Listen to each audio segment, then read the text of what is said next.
Very rarely do I ever consider actually making any kind of rant videos on this channel. After all, for the most part, my entire channel is mainly based off of not being too serious about things. But, as anyone would probably know by watching my channel, I do in fact enjoy a lot of video games, as probably does anyone else that probably watches my content. Let's just simply be honest right now. But if you can't already tell, this is definitely going to be very different from some of my usual content that is usually on my channel. But with this video right here, this video, since now the entire topic has kind of returned, I thought I might as well give my own 2 cents about the entire Yandere Dev situation and his entire 6 years of development hell when it comes to actually creating the game known as Yandere Simulator. So for those of you that have been living underneath a rock covered in titanium that's also coated with netherite that also happens to have a double layer of adamantite, specifically, Yandere Simulator is essentially a game, and I'm using the term game here very loosely to describe it, that mainly revolves around you as a character that pursues their love interest, but you're also completely and totally nuts inside of the head, and you think that everyone is out to get a piece of that senpai. I'll go see myself out for that pun. But anyways, essentially, the entire game revolves around you as the character going around and killing students. Yeah, it takes place in a freaking high school. There are many different issues with both this game and its developer, and it's all going to be covered in this video all on its own. But anyways, Yandere Dev is the one that created this, again, game, in huge quotation marks, and he has essentially made a resurgence recently in terms of controversy because his game has basically been in development purgatory for the past 6 years. 6 years of development. Now I can already hear people that apparently for some reason still defend Yandere Dev vehemently, and apparently more than likely already have the torches and pitchforks ready to burn me at the stake like a witch during the 1800s. I can already hear you guys already saying, but aren't there games that already exist that have been in development for even longer than 6 years? Well, yes, that is in fact true. There have in fact been games that have in fact been in development for longer than 6 years and are masterpieces. For example, Team Fortress 2, it was in development for 9 years, and look at how successful it is. But here's the main thing that kind of blows that out of the water, and that is the fact that a lot of other games have come out in those 6 years that have had less development time and were pretty much created by a development team that's only slightly larger than Yandere Dev's team of 1 that he had. But to put it into perspective, with all these different games that have come out recently that were made by a team that's about as large as his team, there already shouldn't even be an excuse as to why the game isn't even finished other than just pure and simple laziness, but, well, there's a lot more wrong with the developer and the game other than just pure and simple lazy design and lazy development. It's a freaking train wreck, that's what it is. As a wise man once said, it's best to start from the beginning when it comes to any kind of sob story, and it all begins when Yandere Dev ended up getting a professional developer from some sort of game development firm or something. I don't remember what their name was. All I remember is that they're pretty prevalent when it comes to indie games. And he ended up getting this developer, and this developer, or I guess programmer, coder, whatever you call them, I don't know, game coder? Maybe? But anyways, this game coder ended up seeing Yandere Simulator's code at that time, and I'm saying that because, from what I heard recently, Yandere Dev posted something somewhere about how he finally figured out what a switch statement was and actually decided to fix up his own code, but it took him 6 years to figure that out. Just put that into perspective. But the thing is that this developer that Yandere Dev had hired ended up seeing this absolute eldritch horror of a code and decided to try and fix it up. Yandere Dev ended up looking at this and, well, I want you to take a guess as to how Yandere Dev responded. Do you think he responded calmly, collectively, with, you know, kind, respectful words? Nah, he responded by metaphorically kicking him right out the door, flipping him off, and then fixing his code back up to make it even more of a mess than it was even previously, and probably told that game developer to go and kill himself. But anyways, Yandere Dev's freaking code is extremely messy, if you can't already get it. Even still today, it's so messy to the point where even the beefiest and most powerful of computers, you could probably even have an entire CPU database trying to control your computer, and at best it would probably run at a very, very terrible 20 frames per second on a good day, and probably brick your computer on terrible days. Yeah, really, the entire game is just really a mess all the way down to the freaking core, and Yandere Dev has basically done absolutely nothing to try and fix it until recently. But even with that, it's still absolutely just filled to the brim with garbage content that really doesn't even need to be in there, considering that the game itself isn't even finished. It's not even beyond an alpha state. I wouldn't even consider it even beyond even a tech demo at this point, because at this point, it doesn't even have many of the core mechanics. From what I heard, it doesn't even have a manual save feature yet. 6 years and not even a manual save feature, and that's saying something. Now, I'm not a programmer myself, I'm not a coder myself, I don't know how to code using Unity, I don't know anything about that. But I would assume that a manual save feature would be a pretty simple mechanic to code. I don't know. Maybe some programming genius out there can probably let me know, and if it really is that simple, then it shouldn't be an excuse as to why it's taking 6 years for it to even be created in the first place.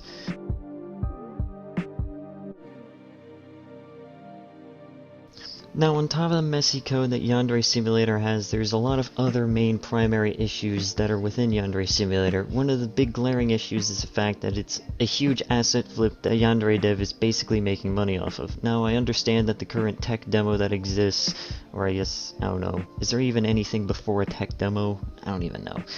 But this current tech demo that exists of Yandere Simulator, he's peddling it out for free. He's still asking for donations for the game's development, and most of it doesn't even go to the game's development at all. Unless you count, you know, money going towards the game's development being him buying pre-made assets and then throwing them into the game because he thinks they look cool and not because they actually fit in with the overall environment. There's certain things in the environment within Yandere Simulator that just don't even fit in with the overall appearance of the game. Like, there's freaking like cherry blossom trees that have weirdly realistic bark on them compared to the cartoony grass that exists. There's apparently some sort of weird shrine that exists that looks like it was straight out of a horror game, but it's put into this game. It's a weird mishmash of assets, that's all I really know. And the thing is that he's asking for donations for an asset flip of a game that he's planning on creating something, you know, in full. Now, what's really even more confusing to me is the fact that he's been working on this game for 6 years. Now, I'm not saying that using pre-made assets is a bad thing, but you shouldn't use pre-made assets for a full release, because that's what he's planning on trying to create, or at least that was the plan, but at this point, it's just been thrown out of the window for, oh hey, this looks cool, let me just put this in. Oh yeah, this mechanic, I don't really care if it throws the balance out of the window, let me just throw this in. There's just so many different issues with the Yandere Simulator, and the fact that it's an asset flip is really just one of the major issues that really a lot of people have. Another huge issue with the game is balancing. It just doesn't even exist. Balance doesn't exist within the entire game, and to be honest, it really reflects on the developer himself, because I don't even think he believes in balance in games. It's just really weird, and to be honest, there's just so much stuff inside of this game that no wonder it freaking runs like crap on even the best of computers. And even if, like, Yandere Dev trimmed some of the stuff, or even all of the stuff that really shouldn't even be in the game in the first place, there's still just too much content in the game that just doesn't even make sense to be put in there. Not to mention the messy code that still exists within the game from what I heard. Even though he just recently figured out how to use a switch statement, he probably only used one line of code and that's about it. So Yandere Dev, of course, has a Patreon, and just as most other people usually would if they're creating some very, very good content that people really want. Now, one would imagine that for something such as game development, a lot of the money that would be going into a Patreon would be going towards the game's development. At least a good majority of it. Sure, some of it would be going into living expenses, that way they can at least keep a roof over their heads, but for the most part, a lot of the money would be going into the game's actual development. However, that doesn't exactly seem to be the case with Yandere Dev. He seems to use a lot of the money for himself, to buy games so that way he can continue streaming.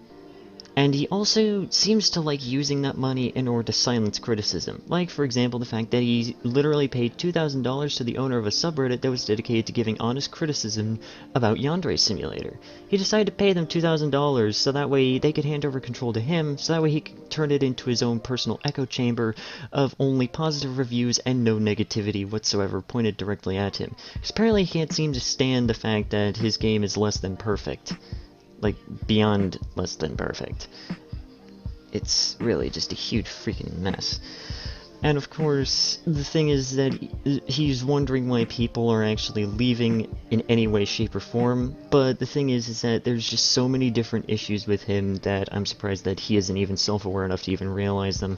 One of the major issues is that he keeps on creating these fully animated videos that I can tell probably take a lot of time out of actually working on the game as people would want you to actually work on. Kind of weird that you would just do that. And what was extremely ironic is the fact that one of his own videos, the Hate and Shame video, caused a massive decline in Patreon supporters. I'm pretty sure he's still scratching his head as to why. There's a lot of other issues with Yandere Dev that he likes to put into his game as well as any other things that are related to his game. The biggest example of a really kind of, I guess you could say, creepy thing that he's done is decide to partner with Project QT. Now, for those of you that don't know what it is, it's, well, I'm not even going to try and sugarcoat it, it's basically a hentai game. And he decided to partner with them to put in a couple of Yandere Simulator characters into the game. Now mind you, these characters are, at least on the wiki, said to be 17 years old. Think about that for a minute. Yes, they're 17 years old, but that's still considered underage by a lot of different standards in a lot of different countries, especially in the US, which is pretty much where he resides in. And he supports this. Another huge issue is with some of the planned rivals, 3 of them in particular, and those are the nurse, the teacher, and the younger sibling. Now let's start off with the younger sibling. Considering the fact that a lot of these characters are supposedly 17 years old, the younger sibling is at least 16, if we're going to be going by that logic. Now, yes, Yandere Dev has in fact said that it isn't a romantic rival, mind you. It's just really just an annoying pesky sister that doesn't want him to actually have any kind of romantic interest whatsoever. The main thing is that this is supposed to be a Japanese-oriented game. Now, mind you, a lot of the things in this game are pretty much completely and totally wrong, as many people have already pointed out, but chucking that all aside, within Japan, there's a huge community that's is surrounding, I guess you could say, incest. And there's a younger sibling rival, and most of the other rivals are romantic rivals. If you kind of put 2 and 2 together, it really is kind of weird if you think about the connotations. But I am going to give him the benefit of the doubt on this one and say that he probably doesn't even know about that, considering the fact that he probably only gets his information about Japan from probably like watching some sort of freaking anime or freaking hentai on Pornhub, pretty much as anyone would probably expect from someone like him. The other 2 rivals are even weirder, in my opinion. Like, really weird, especially the substitute teacher. To put it simply, the substitute teacher's entire reason for being a rival, well, not even for being a rival, but it's her entire backstory is that she's literally just a pedophile. And supposedly one of the ways that you can deal with that rival is by having that teacher, instead of focusing on the main love interest, focus on another student. yeah, this is a game. This is an actual game, and that's actually going to be a mechanic. It's really weird. Why do people support this game? I really just don't understand it. In conclusion for this video, to kind of wrap this entire video up, the things that I've said in this video aren't even scratching the surface of both the game and its development as well as its developer. It's not even, like, scratching the surface. It's not even breaking through the first layer. There's multiple layers to this, and you can go and look this up all on your own, and there's many other videos that explain in much greater detail about many of the other things. But anyways, guys, that's it for today's video. I'll see you guys in the next video, and hopefully it'll be a little bit more of a lighthearted video compared to this one. That's it. See ya.